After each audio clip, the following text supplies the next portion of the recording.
Let's just let you have an announcement. We'll hand out copies momentarily, so you won't have to write down what he's saying.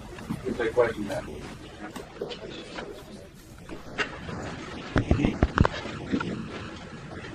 The Atomic Energy Commission is now planning to proceed with the Cannikin test.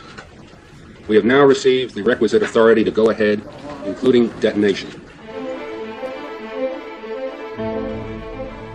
On the windswept island of Amchitka, final preparations for the test go on, filling the 6,000-foot deep hole with sand. The 5-megaton nuclear bomb rests at the bottom. Since childhood, when I started making science fiction comics in my school scribblers, I loved to draw. But by the time I got a place at art school, Uncle Sam and Comrade Ivan were pointing 56,000 nuclear warheads at each other. The boys my age were coming back in body bags from Vietnam.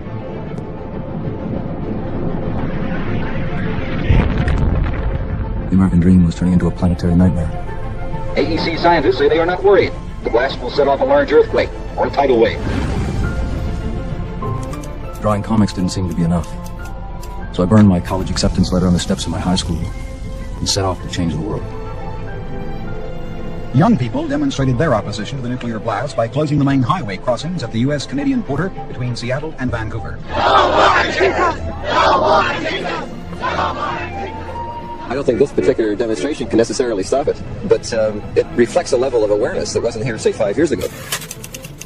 By the fall of 1971, I'm a columnist for the Vancouver Sun, and volunteered to chronicle a voyage into a bomb. The protest ship, the Greenpeace, is heading for Amchitka, hoping to anchor offshore and stop the test. The boat is one more factor for Richard Nixon to have to consider, the possibility of some international incident involving Canadians. Until that fateful journey, nothing has seemed so absolutely essential to write about. But heading into the bomb, there is only this antique wooden tub between us and the icy seas. Suddenly, I'm very frightened. 10, 9, 8, 7, 6, 5, 4, 3, 2, 1.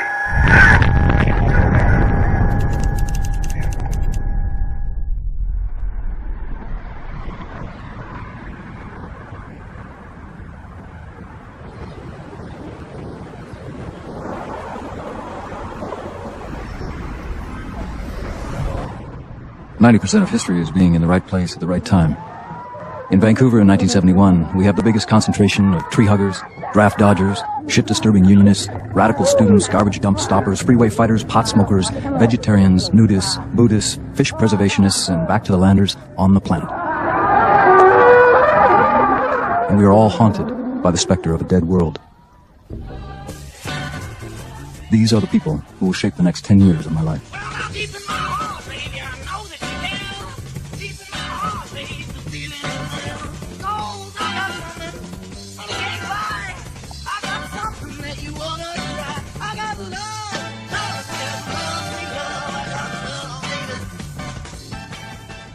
The idea was simple: send a boat to bear witness in the Quaker tradition of going to the scene of the crime. Patrick Moore has just finished his PhD in ecology. He's a bit psychedelic looking for a scientist, but when he speaks, it sounds like he knows what he's talking about. Well, the committee's position is that it's opposed to all testing of all nuclear weapons anywhere in the world by any country. Paul Watson is a 19-year-old sailor who gets bored easily. Take a picture. You guys take a picture. He has North Vietnamese flags stitched to his army jacket, wears red power buttons, black power buttons, and just about any kind of anti-establishment button that can be imagined. No, that's Bob's interpretation of it. I don't recall wearing all these patches. The thing is everybody has their own view of what went down, and I was considered probably a little more radical than the others.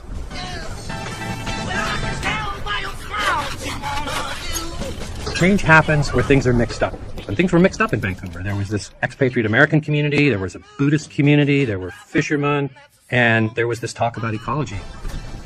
Rex Weiler is a Texan photographer who fled the Vietnam draft and has been chased by the FBI up to Vancouver. Bob Hunter was writing in the Vancouver Sun. He was talking about ecology and peace and social change and the consciousness revolution, and it really was the best journalism in Vancouver. But he was more than just being a writer. Bob saw himself as helping to bring about a cultural revolution. It's just such madness that it's almost a logical area to attack, because two different kinds of madness have come together there. There's the Cold War madness, and there's the let's pollute, it doesn't matter, the main thing is to make a buck. Conservationists are making a last-ditch attempt to stop the Amchitka nuclear test. Donations have been received and are continuing to come in from all over British Columbia and from many parts of the northwestern United States. Bob just realized that if you want to do a protest, you have to make a story that's going to travel well, an event that would impact millions of people in every corner of the world.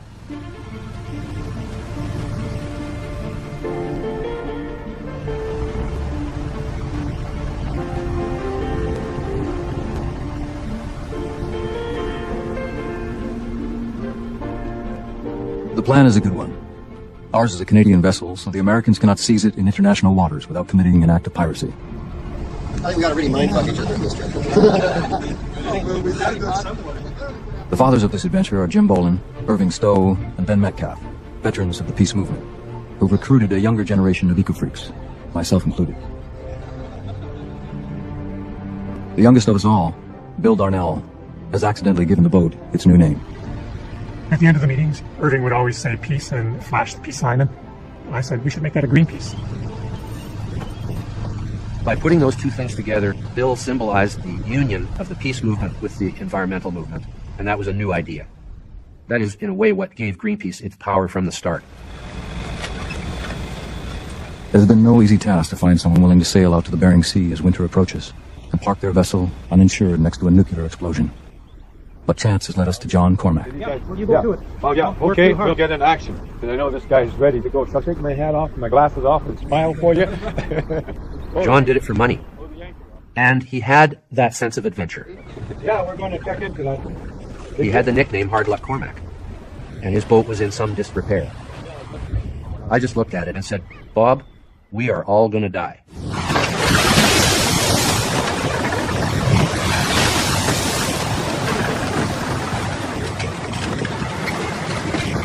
It is really rolling. Some of the boys are still pretty.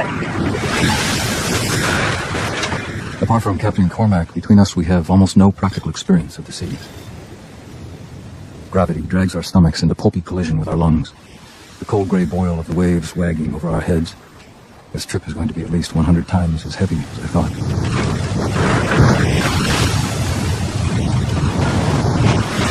This little 99-ton halibut boat has stayed on her keel so far, but the fall and winter storms up here are fantastic. Winds of 120 miles an hour are not unusual. Last night, the whole crab fleet... We realized that we could send a 20-second voice clip from the ship over the telephone system, and it'll appear on the radio in Australia, New Zealand, and other places. That verified that this was a real global story. Back on land, Rod Marining, the self-styled non-leader of the northern lunatic fringe of Yippee, stokes the fires of public opinion. Hey, you know what it's all about? It's putting on a good show. People in Alaska, down the Pacific coast, Canada, and Japan have protested. The people fear earthquakes, damage to wildlife. The theory of electronic communication was just being developed at that time. You know, the facts hadn't been invented yet. Bob coined the term mind bomb for what today we would call going viral, where an idea gets into the electronic media and just spreads like ripples on a water instantly. Image is everything. The boat is an icon, a mind bomb sailing across an electronic sea into the front rooms of the masses. 10,000 students showed up in downtown Vancouver in front of the American consulate. You know, for us on the boat, that was really a huge lift. It gave us a real sense of accomplishment. The Nixon administration said today that the 5-megaton nuclear explosion planned for Amchitka Island in the Aleutians will not be set off before October 27th. It wouldn't say just when it will take place, and the president is still making up his mind on that. Like a seesaw, the battle swings back and forth. But it is possible that the test has been delayed just to shake us off. We knew we shouldn't just take off and go to Amchitka and be there a month early in what could be terrible hurricane weather. So John decided that we would go into Akutan Harbor. Reaching Akutan is a relief. An Alaskan fishing village with a small Aleut community and an abandoned whaling station. John told us we weren't supposed to go ashore, but we went ashore.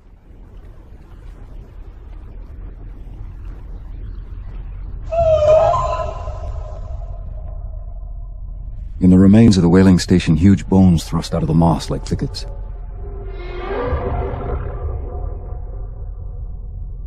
We are intent on trying to prevent a nuclear holocaust. But for this other race of giant creatures, the holocaust has already come. As though we've been given a glimpse of our own future.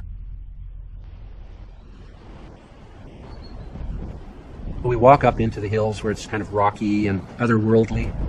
I think a few people were a bit on the psychedelic side. We all sort of lay face down in this moss and immersed ourselves in nature. And we started to talk. As Dr. Patrick gives us the ultimate lecture in ecology, in a leaping flash we all connect with the idea that all life is interwoven. The whales, the moss, us. We are all one. A flower is your brother.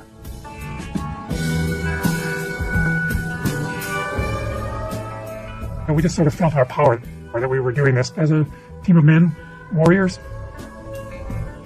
There on Akutan Island, we bonded in a way that I'd never really experienced before. The next day, though, there in the distance was a U.S. Coast Guard ship steaming straight for us.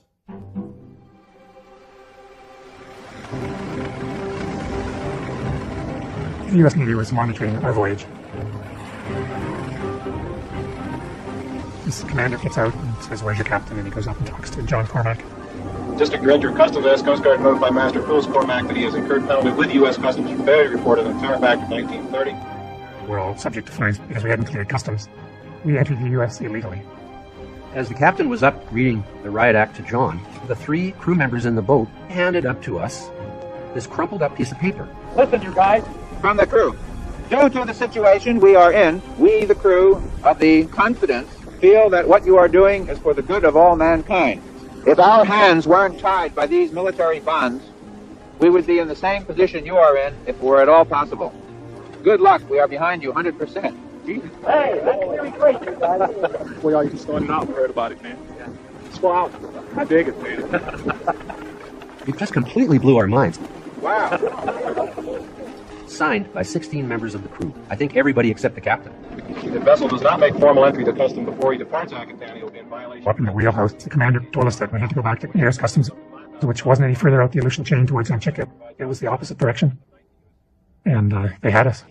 The Coast Guard says it has disciplined an officer and 17 enlisted men for supporting a protest against the planned nuclear test on Amchitka Island in the Aleutians. The men were all on the cutter Confidence when its skipper boarded a Canadian yacht, the Greenpeace, which was sailing in the Aleutians to protest the big test. We retreat to clear customs at Sand Point.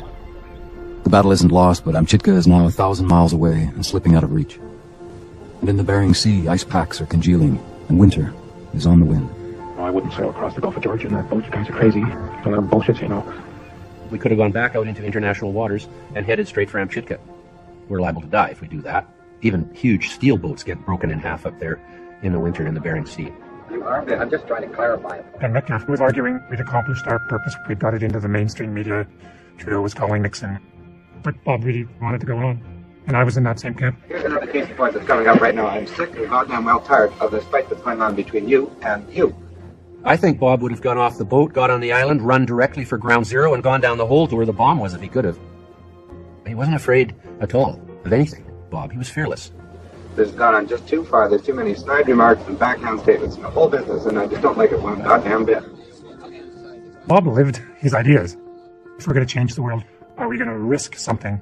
If it's at all possible, let's do it. After 7 days of arguing and not being able to come to any kind of a consensus, Bob just pinned this piece of paper on his undershirt one day that just said, "Fuck off," like, "Don't talk to me, I've had it, I'm done." We all were. And I think that's kind of when Jim Bowen stepped in and said, "Look, we're going back."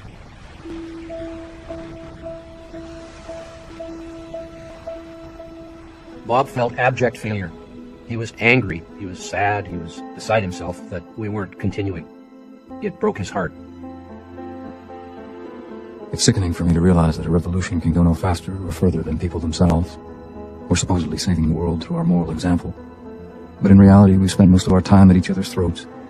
Egos clashing, turning resistance into psychodrama.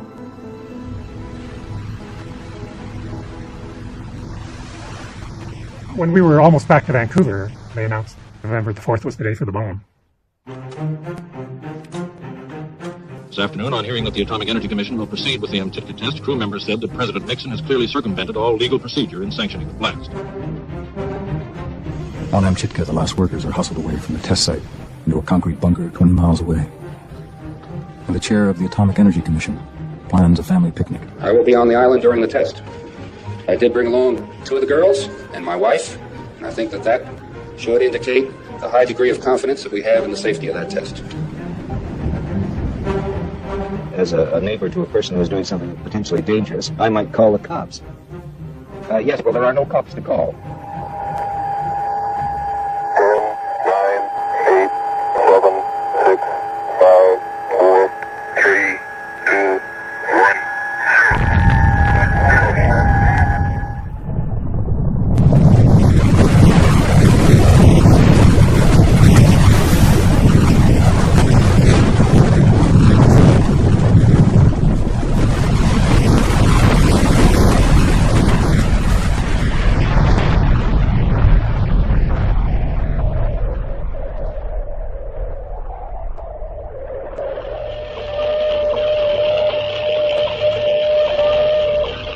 And that was it, 7 minutes and 3 seconds after Kannakin was detonated on Amchitka, the first readout in Vancouver. The seismic readings translated into an earthquake registering 7.0 on the Richter scale. We all came home feeling like we'd failed. But we sort of were treated like heroes, which was a little bit disconcerting. Like, no, we didn't actually do it. You got the wrong guys, you know. Any of the Coast Guard people we talked to, apart from the officers, were completely on our side. Were they? Oh, yeah. As it turns out, my post-trip despair is utterly mistaken. The political pressure generated by our voyage succeeds beyond anybody's wildest dreams. 5 months later, the nuclear testing program at Amchitka is quietly canceled. In the next year and a half, they'll clean up most of this debris. After that, Amchitka will become what it once was, a wildlife refuge. And deep down beneath it, a cavern full of trapped radiation that will endure for perhaps 20,000 years. There was definitely an unfinished feeling after Amchitka. It was gnawing away at the back of our minds that humanity could do tremendous harm to this world, even without war. The name on the sail of our little boat has earned some media capital. And I suggest we reinvent ourselves as the Greenpeace Foundation. Bob felt that there needed to be an ecology movement on the same scale as the civil rights movement, the women's movement, the peace movement. How do you take hold of the global mind, as it were? Because the globe in the 70s was not thinking globally at all. It was a question of where do you start with such a huge number of problems? Where do you start? I think it only slowly dawned on Hunter that he probably should be giving direction here. He was struggling with the question of whether he was still a journalist writing about this movement or whether he was an activist leading this movement. And then, of course, Paul Spong came along. Paul Spong is a young psychologist who landed a job studying a whale named Skauna at the Vancouver Aquarium. He's just been fired for stating publicly that the whale wants to be free, which has made him a bit of a legend among eco-freaks. Are you sure about that? This is a kind of a surprise to the people of Vancouver and District. We didn't know that we were going to get a whale, and all of a sudden we have one. I devised an experiment to try to understand what her vision was like. Once she got it, she was very, very consistent. She would perform at 90% or above day after day after day. And then on one day, from one child to the next, she reversed her behavior. She kept on doing it, but she always got the answer wrong. Kind of ruined my experiment. Paul knew the whale was playing with him, but now he was the subject, and the whale was doing its research on him. But it was really the first time that I started to think about who is this whale. Dr. Spong, you are at the moment protesting the captivity of Skauna the whale in its present environment. It's a very dark environment. It's plain concrete walls, nothing from the ocean in it. Not a seashell in it. Not a seashell. During the last 50 years, it has been estimated that 2 million whales have been slaughtered. An 80-foot whale weighing 100 tons can be converted into easily replaceable ingredients for industrial lubricants, margarine, cat food, and cosmetics. Paul learned about what was going on in the whale world outside. He wanted to do something about it, so he came to us. I was actually aware of Bob, listening to the stories about the Amchitka voyage. This method of direct, nonviolent confrontation was a method that actually could succeed in making change. I invited Bob to come down and visit Skana. At one point, she opened her jaws wide with a clear invitation to him to put his head inside. And he did that. She takes my whole head in her jaws and holds me like a crystal goblet in a vice. I can feel her teeth making the slightest indentation at the back of my neck. Terror explodes in my chest. She could snap my head like an eggshell, but chooses not to. Suddenly, I get it. She's shown me exactly where my courage ends and my fear begins. Then, as though satisfied, she lets go and sinks away. I think everything that he was struggling with coalesced, and he realized at that moment what he had to do. This is my farewell column. I've quit the Vancouver Sun. Not in anger, not under pressure, not for any good reason except that to me it seems clear that the time has come to commit myself fully to what has loosely been called the environmental movement. I've cut my hair, trimmed my beard, and somewhere along the line, I lost my headband. There used to be 4.5 million whales on this planet. What we've done is we've removed 90% of the whales already. Like, there are already about 5 species that are not allowed to hunt any longer because they have reached a point called commercial extinction. If there is intelligent life on this planet, it ain't necessarily us. I remember being at a meeting and supporting the efforts to stop the French testing in the atmosphere. And everybody's very earnest and intense. And then Hunter said, well, here's what we're going to do. We're going to save the whales. I thought he was just nuts. Saving whales? Whales? I was not in favor. What has that got to do with anything? It horrified the rest of the group. I didn't see it. So I didn't think I wanted to go in that direction with it. That's kind of a regret for me. It's one of the things about Bob Hunter was he was spontaneous enough to recognize the power and the integrity of a new idea and go with it. Bob always recognized that you can change the world through a camera much easier than with a gun and much more effectively. The concept was complete from the outset. We have to get between the whales and the harpooner. That's the image we have to get. It's completely premeditated.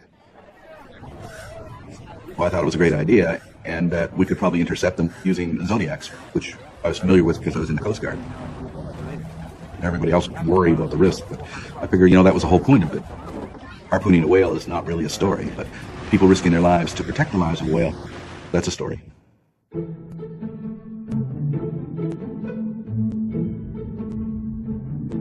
The announcement that Greenpeace intends to rescue the last of the great whales has released a frightening energy. Some kind of psychic tom-tom is at work in the jungles of the collective unconscious. And it's brought people in droves. You want to grab hold of the line and take it up the mast? Yeah, where's the line? My newfound love, Bobby, becomes the driving energy that fuses the parts of this kaleidoscope together. It was a magic time. We needed money and money would happen. We needed people, the right person would come along. I took over the treasury. And the treasury at that time consisted of a little tiny lockbox with about $50 in it and a couple of receipts. And, and we moved from there. We have a fine, if unconventional blend of human talents. For every mystic, we have at least one mechanic. It wasn't really a lot of people. But boy, did we do a lot of things. Day and night, we would be making lists of hundreds of things that we had to do.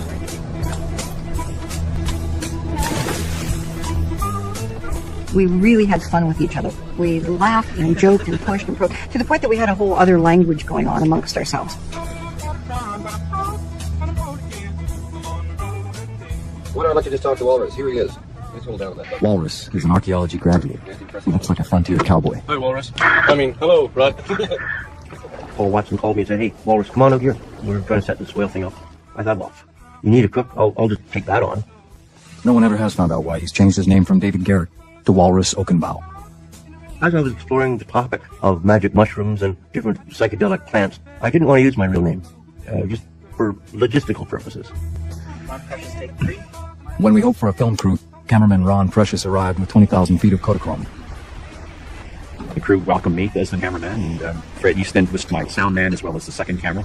We were all there for the same reason, to get powerful, iconic images that would, resonate with everyone. And when we wanted another Zodiac inflatable, Carly Truman turned up with one of her own. 23 years old and an experienced scuba diver. Definitely more a mechanic than a mystic. Absolutely true. I mean, this was a motley group of people, if there ever was one. I looked at them all and I thought, what the hell am I getting involved with?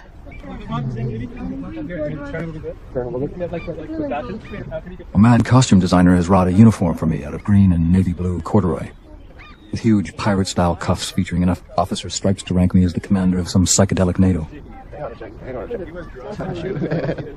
But the idea of leading anything troubles me. I've always hated leaders. My father deserted my mother when I was still young, and it's close to nauseating to realize I've become group father myself. He wasn't an organizational man, but Bob embodied what I think of as real, true leadership. He was visionary, he could look into the future and imagine things that didn't yet exist, and he could inspire and empower people to contribute. Groovy, man. This was a glorious revolution. This just wasn't about us going out and saving whales. We were talking about a new way of being in the world. One of the languages we're learning to speak here is whale. That's whale language. Creatures of light, monsters of the deep, aquatic acrobats, the biggest brains on the planet. Is there any way we can bridge this species gap and actually communicate with the whale? We believed that music was the way to communicate with it. I was at work one day in San Francisco, having lunch, reading about Watergate. My coworker turned on the radio, and it was a talk show, but the voices were not human, they were whales. So I fired off a letter. All of a sudden, I got this letter from Bob Hunter. Your letter arrived just in time. It's a miracle. We needed a synthesizer player, and there you were. Now, everybody's got a synthesizer these days, but in those days, in 1975, I've never seen anything like this. And Will could make these unworldly sounds.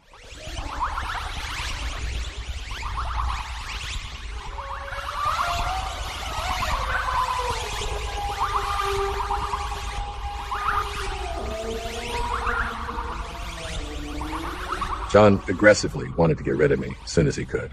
I'd never been on a boat. I wasn't a sailor. I didn't know how to do lines or anything. You know, boat lines. Is there anybody there who's implementing that reasons flag? We grope towards mastery of the skills we need for the voyage. Yeah, we should have flag in it. For me, this is reality.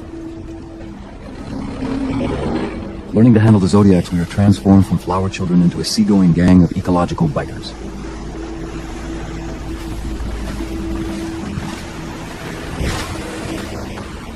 We have psyched ourselves into a sense of simmering, sparkling power.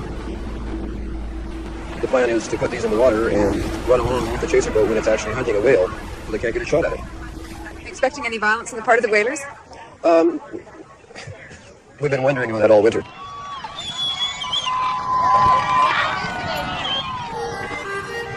On April 27th, the 80-foot ocean-going trawler Phyllis Cormack set sail from Vancouver, British Columbia on a twofold mission. Number one, search out and document Russian whaling operations in the North Pacific. By the time we got on the boat, we were stunned ourselves. There were thousands of people there, thousands. That great feeling when everything has finally come to fruition and the show is on.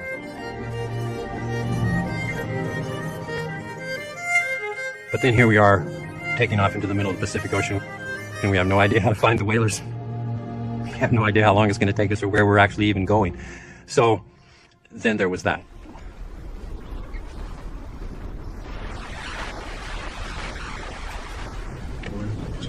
Three, 4, 2,000. Makes about 2,500 miles to the Hawaiian Islands from here. Does that sound about right?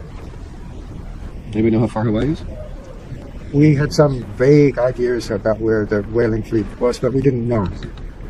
We did know that there was a lot of information about where whales were killed in the Bureau of International Whaling Statistics in Norway in a town called Sandefjord. Paul managed to talk his way in there as a scientist. He was a scientist, but he didn't mention the part about Greenpeace. I told the director I wanted to find out where we might do research with sperm whales. I spent several hours there looking through stacks of logbooks piled row after row after row.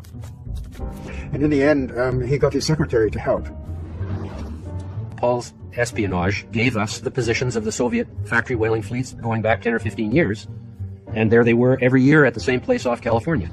That's this area here. Which has the most whales in it.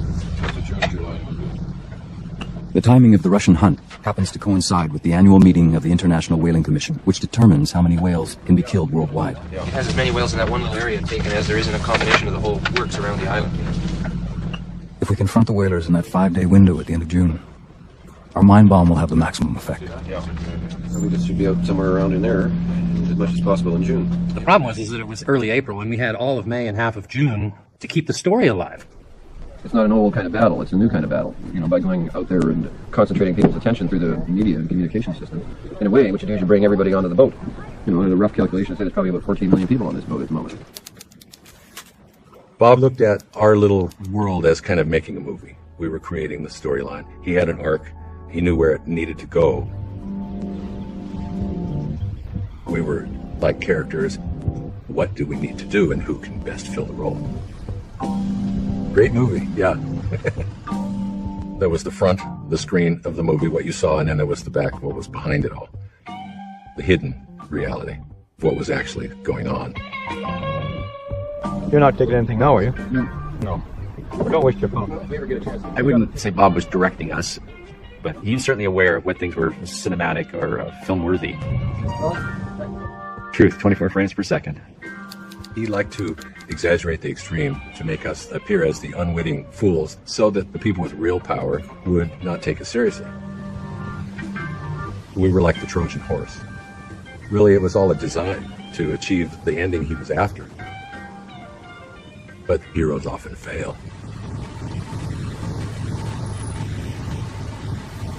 May had come and gone. It's now June. We headed to the Mendocino Ridge to look for them. There's just a big gray ocean around here and some gray clouds and a lot of birds, but we haven't seen any whales yet. The days were ticking off, but the Mendocino Ridge is a long stretch of ocean. What do you think? I think we chased them off the whaling grounds. Well, I'd like to know what we've done. I don't know. Have we got a positive identification on it? No. Except that we know that they're in this area, so... I don't know. Why don't we go back to where we were last night? Yeah. And try again.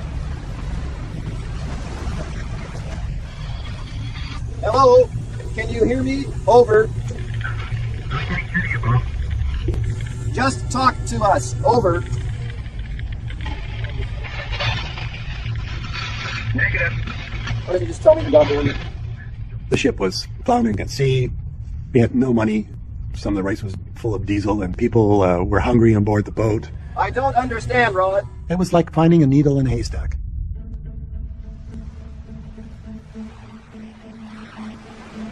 George?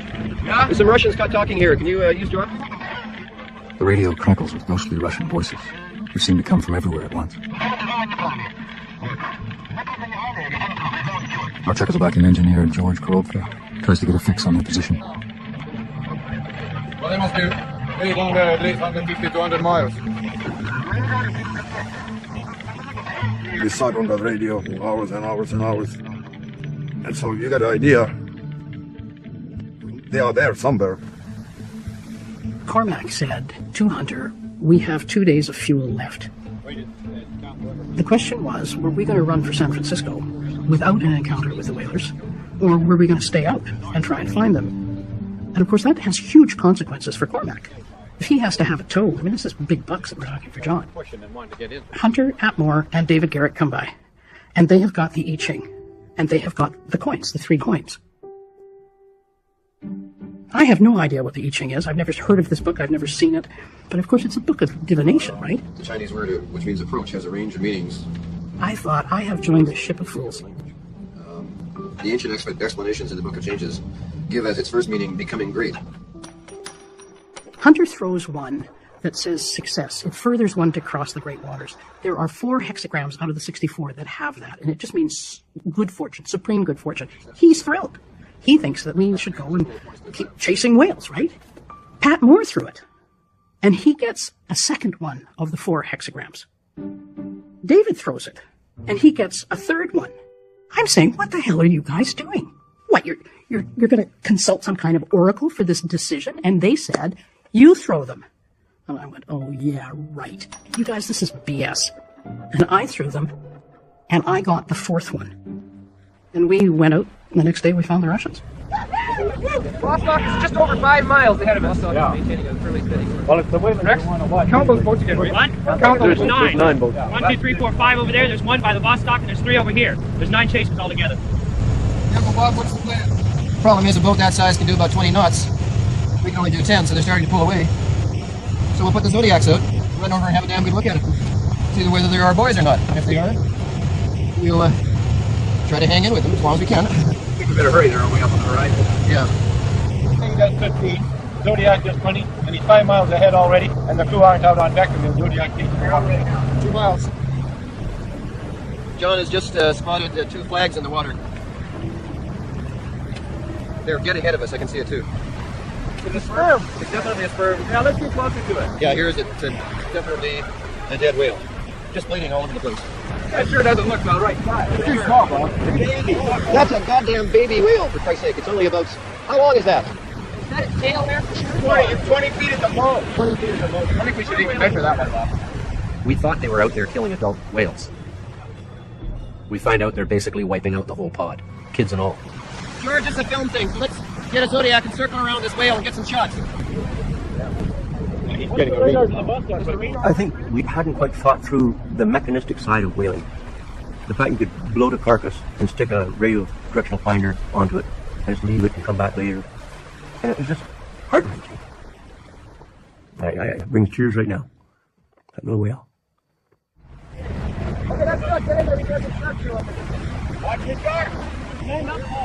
I was very much appalled by what I saw. Here we are, out here, they're killing these beautifully intelligent, socially complex, sentient beings. And for what?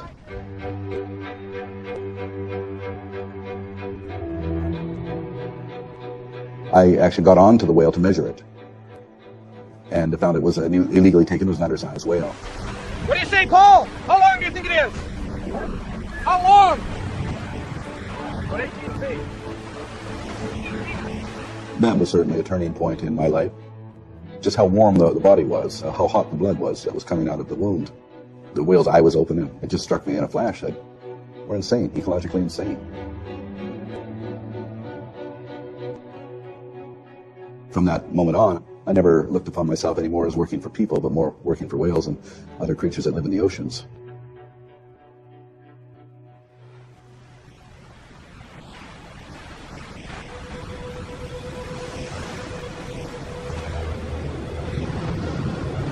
June 27, 1 mile from the Vostok, closing in. The Russian boats are all in motion, like with the Vostok at the center. And everybody is in their wetsuits. We worked out who's going to be in what Zodiacs.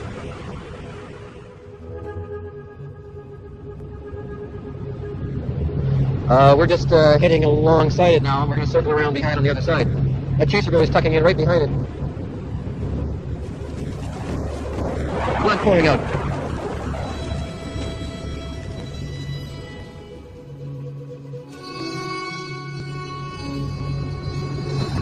Hell of a mess. Just a hell of a mess.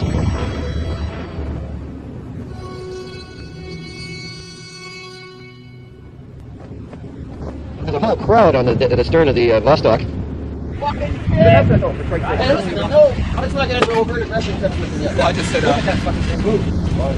The guys up on top are all in uniforms with Russian hats. What do you call those hats, Gerald? Babaka. The down at Vostok is literally a slaughterhouse on water. It was highly mechanized killing. This was a factory. And that was when it got very, very, very real. Okay, Zodiac launching crew. Zodiac launching crew. Everybody got a rope? Come on, quick. There they go. They're off. The idea had been that Fred Easton would film with his Bolex 16mm, and I would take photographs from a distance from the side, so we could get the whaling ship and the protesters in the shot. I climb to the cross trees, and I sit with a pair of binoculars on the spreader bars, and I keep track of where all the boats are. When Hunter got on the Zodiac, I saw his cassette player sitting there on the hatch cover. I just grabbed the thing and I went up the mast and I started recording the confrontations. There's a large herd of sperm whales at our starboard bow. We're all going that way. The other two backup Zodiacs have been on the bow of the chaser boat, and it's been unable to fire on any sperms, even though there's plenty of them around here. Sperm whales are blowing hard and fast. It seems they're tired and they can't dive very much at all. Every time that the whale moved, we tried to steer the boat in order to block it. And that worked for about 20 minutes or so. The harpoon man appears very frustrated through the binoculars. He doesn't even seem to be at his post. The skipper of the kill boat comes down the walkway to the gun deck. These two men argue. He puts up his hands like this and bends to his gun, and we know that he's going to shoot. George Croft and Bob Hunter are in the Zodiac in front of the chaser boat bow by only a distance of about 50 feet, and the film crew Zodiacs are on each side. Fred Easton had a problem with his camera, all the bouncing and jostling, and the Zodiac had frayed the battery connection, intermittent, going on and off, on and off. And here's the big moment, and I didn't even know if his camera was going to function. I'm just going zigzag, zigzag. Occasionally glance back and I see he was following back and forth. The harpooner then looked at us, and the captain looked at us, and he smiled, and went like this across his throat. And I always joke that, the reason we were in that position is because we'd read a lot of Gandhi at the time, and then it suddenly occurred to us that Gandhi wasn't going to work for us anymore.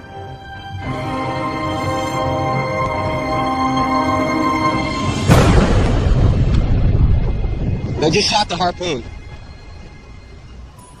I don't know if they hit. I don't see any blood. They're coming around to port slowly. They've cut their engines. The sound of that harpoon was frightening. It was like a giant cannon. He had a clear shot right over the Zodiac to the whale, and it went over Hunter's head maybe 15 feet. Well, I turned around and I thought, just keep a snap. I'll peel off and get the hell out of there. George is calling in the other Zodiacs. There's steam rising from the blood. There's still blow. The whale's not dead yet. It's still blowing, but it's not going anywhere. They'll shoot a female whale, and then when the bull whale comes to help the female, they'll shoot the bull whale.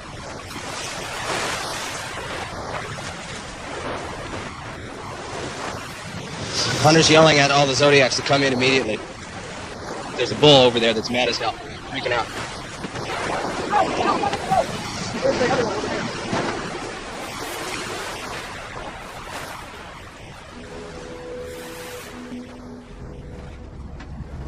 Did you get that, Roy? Thoroughly shaken, we haul ourselves back on deck on a wave of revulsion, rage, and exultation. We count 8 surviving whales in the pod, fleeing steadily to the horizon. A few hours later, the last Russian vessel disappears from our radar, heading in the opposite direction. You got it on tape. No, unfortunately, I didn't bring my tape recorder. You're stupid. How dumb can you be? We're back on board, going over what had just happened. Hunter was asking, did you get it? Did you get the shot? We have that big moment when the harpoon shot fired. With film, that's the problem. You don't know until you develop the film whether, in fact, you captured the image. New paragraph. Riding upward on a wave, we found the harpoon gun aimed directly at us. Period. New sentence. As we fell with the wave, comma, we heard a deafening bang. Bob's talking to our friends in San Francisco saying, make sure you tell the media that we're coming in. And our friend in San Francisco just laughed. He says, oh, don't worry about that. Everybody knows about it. Everybody's talking about it. Everybody will be there. The 80-foot ecology ship Phyllis Cormac steamed into San Francisco Bay today after its weekend encounter with 9 Russian whaling vessels. The ship is operated. Could you explain the incident when the Russians fired the harpoon over your head? 500 feet behind us, right dead on our stern, going much faster than we were. We were mobbed by the media. What have American authorities said about you chasing these Russian whalers? Suddenly we became celebrities. Could become an international incident. I think it has become an international incident. Both Fred and I are immediately escorted to CBS station's headquarters to have the footage developed. We start unwinding the film through a movie scope. It's about a 4-inch screen. Fred pans the camera to the right. He comes upon a Zodiac, pans a little further to the right, and there are the whales. And as he panned back, the harpoon entered the frame. We got the shot. Fred got the shot. And that was the moment that launched the modern environmental movement. A Canadian ecology organization claims a boat it operates chased a 9-ship Russian whaling fleet for 250 miles off the California coast this weekend in order to save the whale. A lot of ecologists are worried about whales, and one group has gone to war with the Russians. 13 people in an 80-foot boat have taken on a whole Russian whaling fleet in the Pacific Ocean. And God created great whales. From that rolling passage in the book of Genesis right down to the present day, the world's largest mammal has created awe, terror, and reverence. Members of the Cormac's crew sailed a small rubber boat into the path of a Russian whaler. The Greenpeace managed to save 8 whales by using this tactic, but finally the Russian harpooner whale in his sights fires, the harpoon flashing only 15 feet above the heads of the Greenpeace crew, and moments later a dying whale flashes in the water. We had really expected that they would not shoot if there were human beings in the way, and they did. You actualized a dream. If you don't think of these things, nothing's going to happen. To think of it, go out and do it. That's remarkable. In the meantime, evidence obtained during this last mission will be submitted to the International Whaling Commission and the United Nations, with a plea that something be done to curb the wholesale slaughter of the world's largest mammal. What Bob said we could do, we did. And now we're looking at it going, oh boy, this is something. That footage proved out the mind bomb theory that you could do a dramatic action and actually connect viscerally with people in their own minds. That galvanized the United States. It really did. Suddenly the whole place just became whale conscious. And pretty soon we had volunteers. They wanted to set up Greenpeace offices all the way down the coast. It really was on a trajectory skyward. No. You can get fucked up pretty fast if you start thinking the money's the deal. We're running? Okay. Bob, it seems like just a few days ago, for me at least, that I was talking with you at Jericho and you were headed out to sea. What does it seem like to you? Well, it was either 2 hours ago or 10,000 years. I think not only did the moment of confronting the whalers change the world in the sense that it helped launch an environmental movement, it changed all of us individually and it changed the organization. Fear success because success can poison the essence of what it was you were trying to do.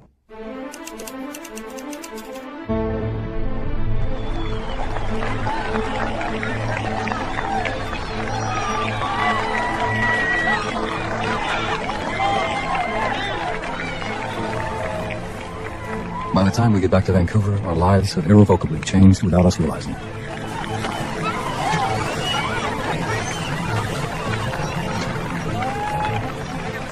The North Pacific Odyssey cost over $120,000, 3 times the original estimates. But, as one crewman told me, as long as they're butchering whales, Greenpeace won't rest. Everything worked out well. Almost no return.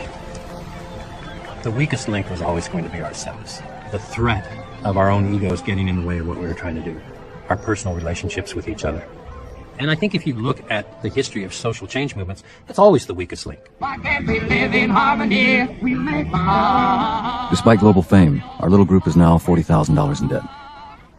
Our bank tells us that we have to learn the arcane arts of cash flow and bookkeeping, which we know nothing about. I really don't have much to say. Thank goodness. The chief advocate of fiscal responsibility is one of the worst flipped out mystics of all, namely myself. We're going to try and save them all by next year. There's no reason why we can't. Hunter would refer often to a question he asked of Allen Ginsberg once. How do you deal with power? And Ginsberg advised him, let go of it before it freezes in your hands. We've got offices being set up in about 20 different places, ranging from France through the United States. There's one being set up in Japan, so that it's a growth situation. Oh, still coming in? Oh, yes, Bob. Bob said, let 1,000 Greenpeace offices blossom. Why not? It was just like Johnny Appleseed. There'd be a little bit of Greenpeace here and a little bit of Greenpeace there. Do it. Just set up and we'll stay in touch. We'll make a movement. When there are visions involved, and dreams, and ideals, and ethics, and changed values, that all basically implies a revolution. And when you get down to it, that's what we're talking about. Bob thought it was fine for Greenpeace groups to just start up all over the world without any control, and basically to take our name and our deeds and exploits and raise money themselves and not have to give any to us. We didn't own the environmental movement. Our goal was not to start an organization and make the organization famous. Our goal was to make ecology famous, make nature famous, make whales and seals famous. That's what we wanted to do. Money is raised by any means possible. Sales of t-shirts, bumper stickers, buttons, and lottery tickets. Walkathons, cyclothons, swimathons, telethons. And Greenpeace memberships, $10 for an individual. As soon as you had different cities saying, we're leaping on this bandwagon and we're calling ourselves Greenpeace, at that point, there is a necessity for some kind of organizational structure. And the people that organize structures like that are not the same kind of people that say, well, I don't know, let's just put a little boat in front of a whaler and take a picture of it. They think completely differently. The winter is full of ambition. We're already planning the next whale voyage, when Walrus and Paul have an idea to interfere with the annual Newfoundland seal hunt. Paul Watson, freelance writer, ex-sailor, a long-time dedicated member of the Greenpeace Foundation. He and his companions are in bizarre rehearsal for their next grand adventure. It's the blackest mark on the whole Canadian national identity. I mean, people all over the world know about Canada's seal slaughter. We just didn't have the resources and people and energy to do 2 major campaigns. Bob and everybody said, well, we haven't got the funding for that. I said, well, that's okay. I've raised the money independently. So then they sort of reluctantly let me go ahead with it. We'll be applying some dye to the coats of the seals. They kill the baby seals because they want the white fur. Well, they won't be getting white fur. They'll be getting green and white fur. One of the problems was that this was Paul's idea, and he was happy to create a confrontation.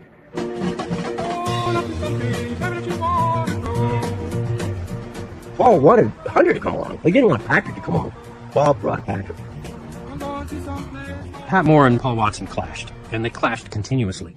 Well, I didn't take to Pat Moore at all. I thought he was a bit of a pompous ass, really. He had his private school education, looked down on everybody else who didn't have that background. Paul is a bit of a know-it-all. To me, that's a problem. Well, it's not good for everybody. It just began a downward spiral in relations between those two. Battle lines are drawn again between conservationists and Canadian government officials. Up till then, we'd been perceived as the little David, going out against the vast Russian whaling fleet or against nuclear tests. But now we were coming after the little Newfoundland seal hunters. This was a new situation for us and for Canada because we're attacking our own culture. The more coverage we had, the more political it became. It was going to be a battle like we've never experienced before. Local fishermen, many of them out of work, angry that anyone would consider the welfare of seals above their own. Blocking the entrance to St. Anthony is as mean-looking a gang as any of us has ever seen. They surrounded us and tried to roll us over and all that kind of stuff, unsuccessfully. They had a noose in this pickup truck, and they're just pointing at it, and I was behind it. We were going to string you guys up. Nice way to enter a Canadian town, eh? The people in New York or the people down in the low 80s and running shoes will just have their compassion and concern for the seal and not realize that in this part of the world there's a whole way of life that's threatened by the... Bob being Bob, he found out who the leaders were and went and tried to make a deal with them. The reception we got in St. Anthony's didn't surprise me. I was raised in the Maritimes, so I knew they were going to be angry. What surprised me was Bob and Pat and others backing down. There are 900 species on the endangered list, and Greenpeace is concerned with all of them. But one of the species that's on the endangered list is the Newfoundland fishermen, and we're concerned with them too. He's such a convincing speaker. He managed to convince them to allow us to enter the town and then meet that evening in the high school and plead our case, basically.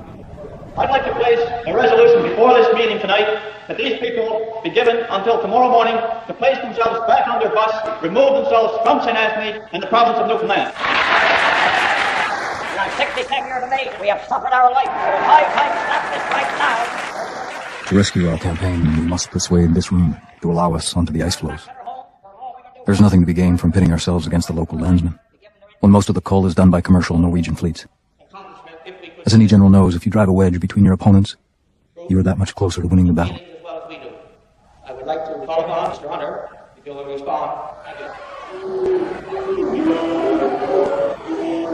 The reason we're here is not to harass Newfoundlanders, not to try and tell you to change your life, and not to take food out of your mouths.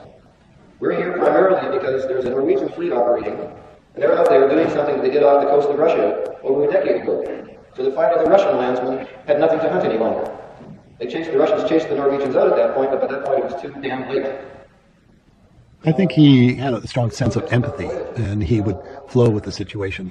We had a common saying back in those days, let the guru be the situation, or the situation is the guru.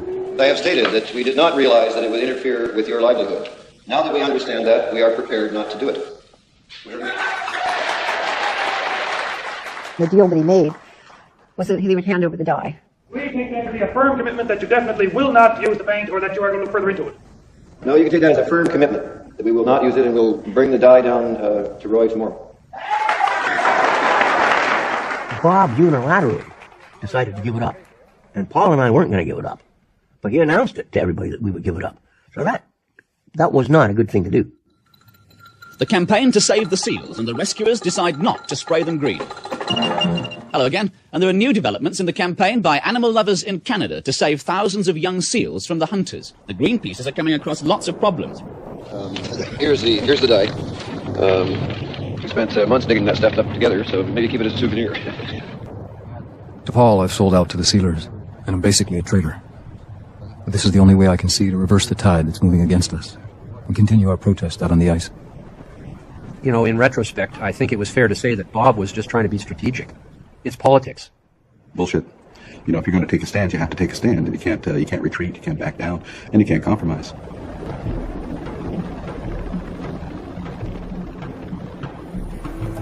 The Greenpeace Foundation announced it has every intention of carrying on its opposition to the hunt.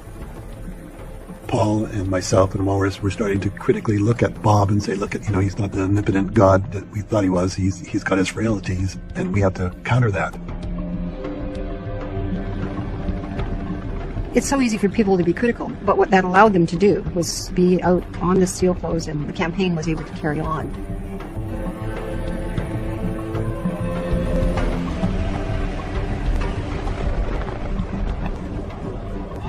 The Canadian government made it illegal for us to keep the helicopters within 3 nautical miles of any seal on the ice. We had to go at least 3 miles across ice to get to a seal on foot. It'd be a very dangerous thing to do.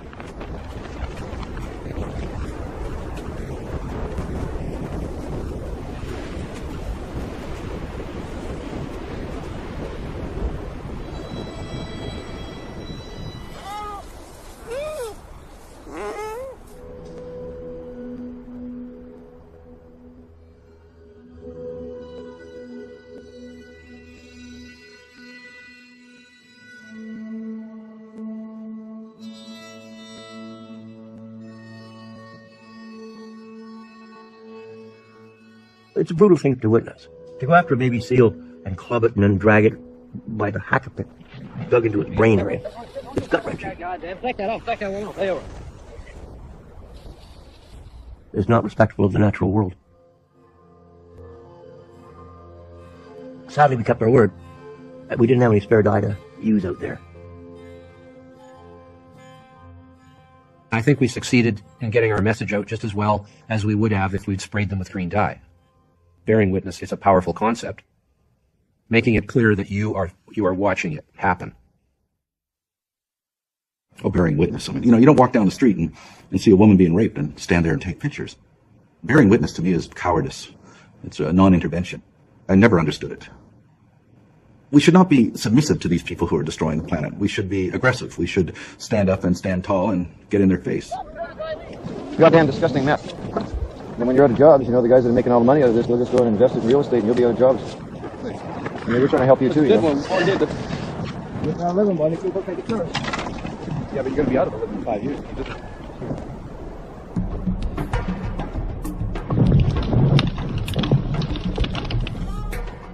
It's my bright idea to stand in front of the ship that collects the seal skins. I'm in the grip of this insane fantasy that I can hold it back by sheer force of will. The moment I do, Paul Watson joins me.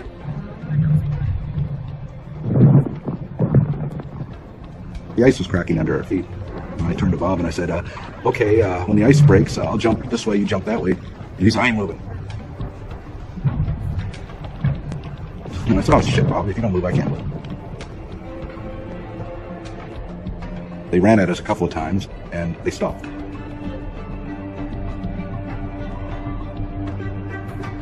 When you're under fire, you don't have time for debating. You just have to act. And people put aside differences quickly.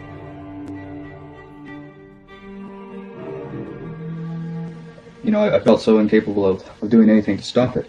We could only do what we did, and we did our best. That was a dramatic image. It certainly got a lot of coverage.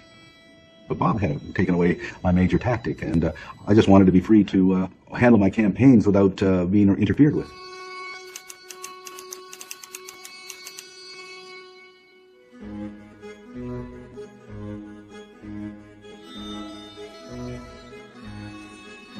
It got bigger and bigger and bigger. And the bigger it got, the harder it was to keep cohesion together. By 1976, we were feeling a tremendous amount of strain and pressure. And in the meantime, we wanted to pull off another whale campaign. Now, with a bigger boat, it was a lot more expensive, and we went through a lot more fuel. The Greenpeace 7, 153-foot minesaver capable of going all the way to Tokyo. It's going to leave from out here. And then when we go out on that boat, everybody goes out on that boat with us. And this is something that they can't stop now because we're not just a bunch of hippies paddling around in a rowboat in English Bay any longer.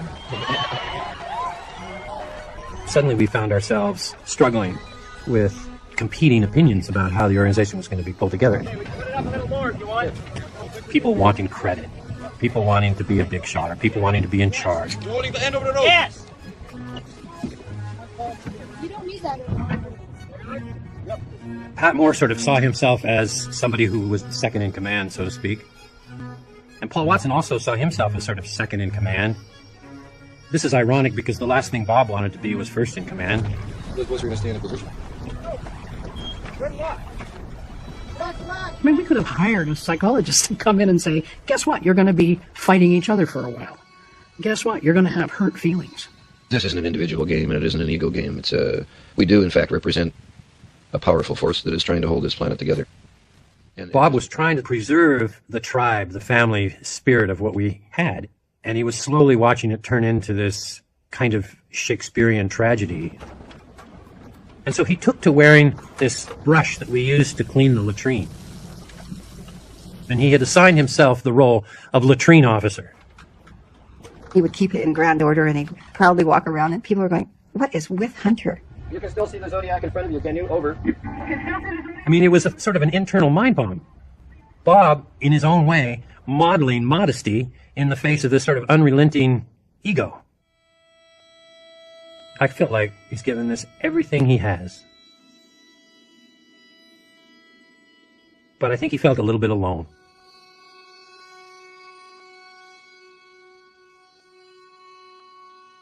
Because he was so stressed, he was prescribed Valium to calm him down.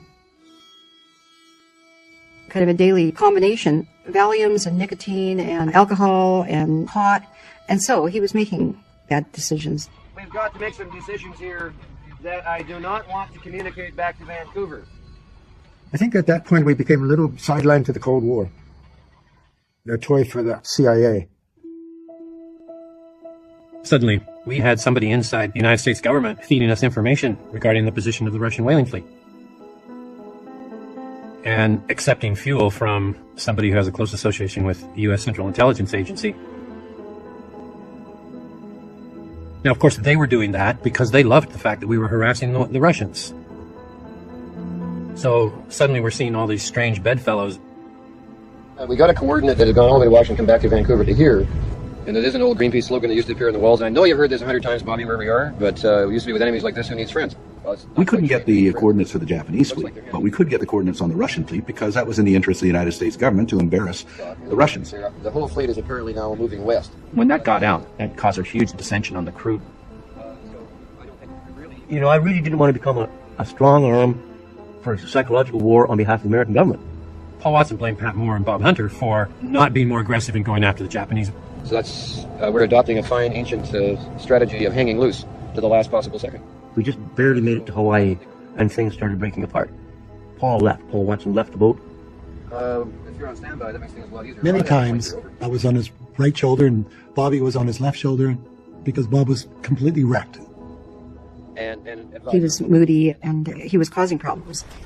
Come on, let's go, guys. Let's go. The new members of the crew kind of rebelled against Bob's authority on the boat. I would call it a full-on mutiny. The crew was just saying, you guys you've lost us completely. Bob's become a babbling idiot. We don't have any confidence that you guys are making the right decisions. I brood darkly over my failings as a leader. The greater our influence, the messier and more obstinately human things become. Everyone involved being flawed human beings after all. Thank God for the Valium. We speak for the 70 countries that have begged you to stop whaling. There are not many whales left. These whales belong to all the people of the earth, not just those proud and mighty and successful nations like yours, which have the machinery to be able to kill them. They also belong to me. They belong to my children. They belong to the children of Africa, South America, of North America, and of Europe. Our confrontations with the Russians succeed because they too have become aware of the power of images. Whenever we appear, they shut their whole operation down. We stayed in front a couple of times. They started up, and each time they start up, we get back in front of them, and they stop. And right now, we stop. Stop. But to what end? Eventually, we will have to go home. I've borne witness to the point of nausea. Yet nothing in the world has really changed. Maybe we should buy some explosives and sink the bastards.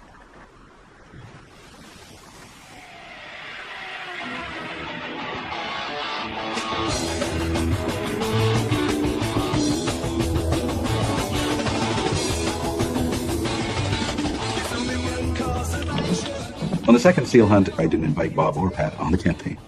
Since Bob had interfered the year before, I didn't want him interfering again. I think Bob felt just frustrated that he couldn't be there because it became a kind of a media circus.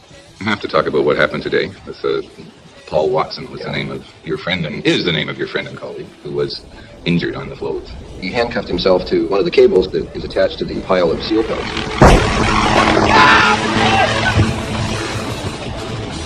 They dragged him across the ice, into the water, smashed him against the side of the boat. With him sort of hanging by one arm, they dunked him 4 times, which is, of course, Arctic temperature water in the North Atlantic. Take it to the hospital. And get our helicopters permission to land here right away. I can't. I have no contact with your helicopter. Sorry, no guy's trying to kill me. I have no authority. I don't care if you have no authority. Do something. What the hell? Okay, let's put him in there. 4 of our other people had to go in to rescue him. He's now on board one of the icebreakers with a broken arm, back damage, and suffering from exposure.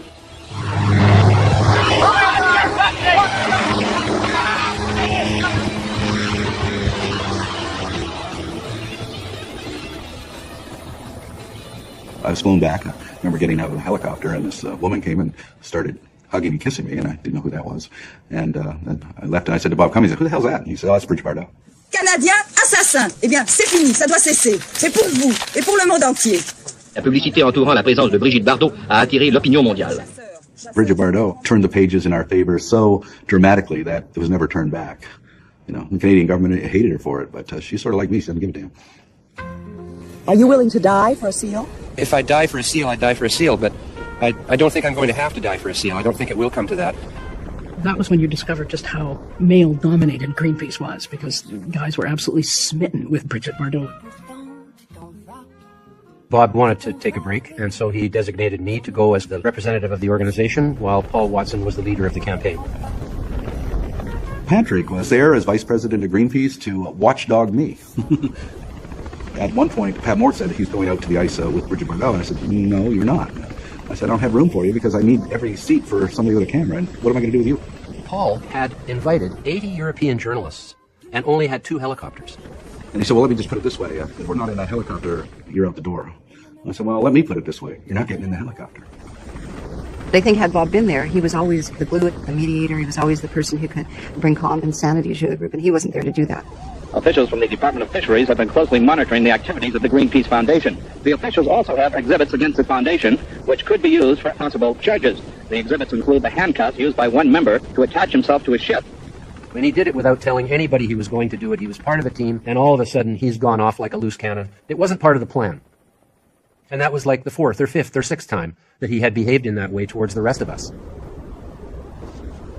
Pat saw this as an opportunity to kick Paul out of the organization. He was condemned by others in Greenpeace for destroying property. Give me a break. I was never one to condemn some material rearrangement of molecules or something, even though it might be called property destruction. No one doubts Paul's courage for a moment, but he seems possessed by too powerful a drive. We all feel we've got trapped in a web no one wants to see develop. There is nothing to do but bring down the axe, even if it means bringing it down in the neck of our brother. And by an 11-to-1 vote, him being the one, that was decided. I think everybody understood that that would be better for everybody. Bob felt excruciatingly torn over letting Paul go. That's the last thing he really wanted to do. But it was only as a result of putting those 2 young lions together on one hill. And I say to the Greenpeace Foundation that when they undertook saving the seals, that they did not do their homework properly. Did the members of Greenpeace get paid anything? How many contributors do you have? How much money did you take in and do this last week? Do you think that at 34 you could be doing better things with your life? We're responsible for the establishment. He needed a break. He really needed a break. Here's Bob Hunter from Greenpeace. Well, basically, as far as I can see, it's all over. It's just a 200-year mop-up operation now. Yeah. Is there a point, simply in life, where everything you believe turns inside out? You begin to doubt it all. What is leadership but tricking other people into your own hallucinations? Can I start again here? Sure. he lost heart. He looked at me and said, "It's time." And that was it. And then he put his resignation in. In the middle of the spring of '77, Bob handed the reins over to me. Within a year, the conflicts that arose because of that had virtually torn the organization apart. The challenge that we faced was the proliferation of Greenpeace offices that had no cohesive management. By the time I took over from Bob in early '77, the horses were well out of the barn. You could never have 50 Greenpeace groups all operating simultaneously and wanting to be independent and anarchistic. Pat always thought that he knew exactly what was right and what was the best way to do things, and he was somewhat dictatorial. All the organizations outside of Vancouver revolted.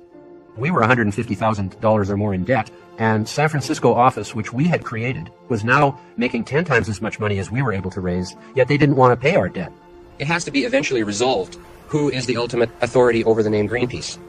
It started in Vancouver. We're in charge. Oh, these outfits out here, they're supposed to send money to us. And we'll call the shots. Well, that wasn't going to work. This was a social movement. It wasn't a corporation where the new president suddenly lays down the law and everybody goes along with him. And next thing we know, Pat Moore started a lawsuit against our group in San Francisco. We're willing to go through with it, and we're willing to be candid with people about the fact that even in the environmental movement, there are corporate takeover bids and rip-offs and people who are trying to steal our name and all the rest of it going on. That didn't go over well with hippies. It wasn't an easy time for Eileen and I. San Francisco, in turn, sent a bailiff to our house with a personal lawsuit against us for $1 million for defamation. We lost a lot of friends during that time because they didn't think what we were doing was right. It was enough to make you lose a fair amount of hair off the front of your head, as you may notice. Ding ding ding ding da dum da dum da da da da. I finally broke into the prison. We moved away soon after into the countryside. I found my place in the chain. We started a family. Every time anyone would be speaking about Greenpeace, I would, that was it. I said, no G word in this house.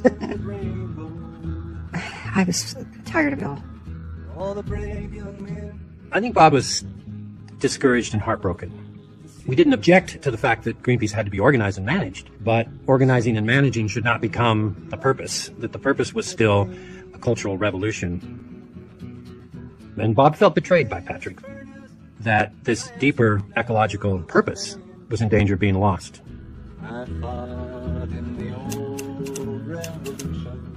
I realize I've committed the paramount sin of quitting my earthly duty. A hole of guilt has opened in my soul. It's either time for someone to escort me away, or for one last push for unity. How can we save the planet if we cannot save ourselves?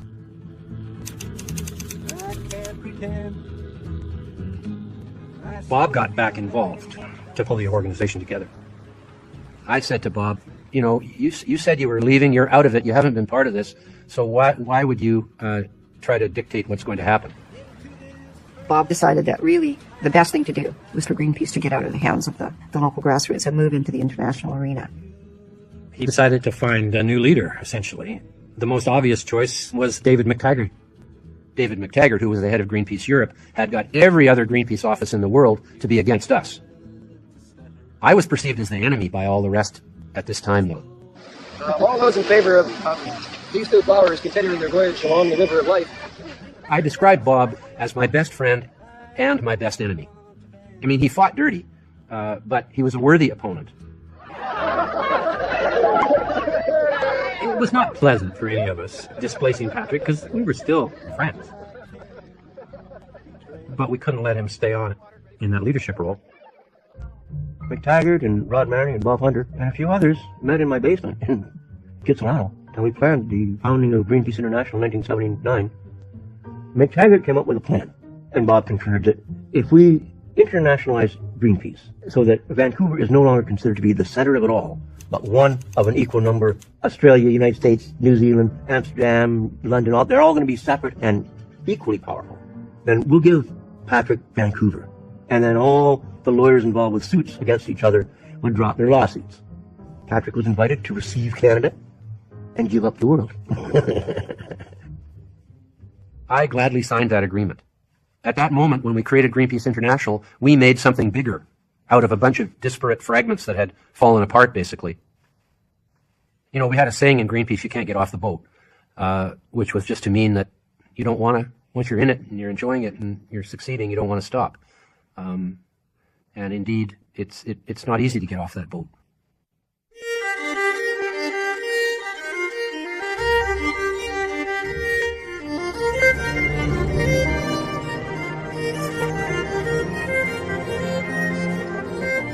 Trying to cling on to power is a fundamental mistake.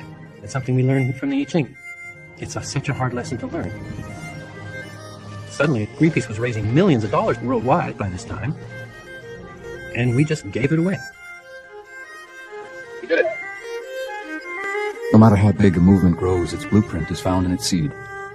I think of Greenpeace from the very beginning as a natural phenomenon. All of us were involved because we had to be. We were part of a reflex, summoned to action by the Earth itself. I think Greenpeace is a real force in the world, and that it accomplishes great things. But save the planet, you know, that's the aim here. The International Whaling Commission has imposed at least a partial ban on factory ship whaling. In 1982, a 10-year moratorium on commercial whaling was finally put together. As far as we're concerned, it's the conservation event of the decade, in that at least 7,000 whales have been saved per year, because that's approximately what they were killing each year. The important part of that period was the realization that a small group of individuals can make an impact, and they could do it without many resources. I believe that Greenpeace was more powerful when it had nothing than it is today with its hundreds of millions of dollars. I'm very proud of Greenpeace. The real ecology movement is a long, multi-generational phenomenon. It's really a lesson that nature is going to teach humanity, and we're just trying to help it along. We made a difference, you know. It doesn't mean you can stop. Emily. In the morning, I don't want to go to school. Sorry, sweetheart. When I grew up, my father moved away from traditional activism into his media journalism role. In many ways, he really struggled making this new life with my family. Anybody who thinks that the warming trend is just a theory and not a fact need look no further than these mountains of salt piling up, which are all the salt that was not used on the roads of Metro last year because there was virtually no winter. He really knew that this would become the defining issue of our time, and it would surpass really all environmental issues because they were all interconnected to this one issue of climate change. I think he found himself again. He found his role again, that he could be that leader again in society. Planet Earth, I say love it or leave it. I'm Bob Hutter, covering ecology. He felt like he could actually use media again as his tool for change. Hey, Skipper! Permission to come aboard! Permission granted, Bob. The most exciting things after Greenpeace was being with Paul Watson, and the most meaningful. I just wonder what keeps the fire in your belly. Anger, you gotta keep angry. Yeah. Bob would go out with Paul's new organization, the Sea Shepherd Society, with action junkies. It's 10 after 9. The nearest driftnet boat is just off to our starboard here. We're closing in. Okay, here we go. Sea Shepherd was set up as an anti-poaching organization. In 1979, when I hunted down and rammed the pirate whaler Sierra, I was brought before the port captain and accused of negligence. I said, well, there wasn't anything negligent about it. I mean, we hit the ship exactly where we intended to hit it. People support Paul just like they cheer for Rambo in the movies. It's the same kind of thing. He is trying to create a real-life action figure image, which he's done very successfully. And I see him as a real-life hero in many aspects. I was with Greenpeace for 15 years and helped create it. It has turned into something I'm regretful about. Hi, are you guys media? Help yourself to any of this literature here. You can't become such an anti-Greenpeace person and still command any level of love and respect. You know? Greenpeace is back in the dark ages somewhere, against genetic science being used to make our food and medicine better.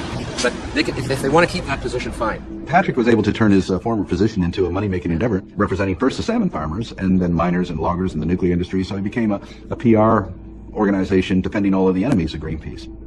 Bob felt quite betrayed by that and coined the term eco-Judas.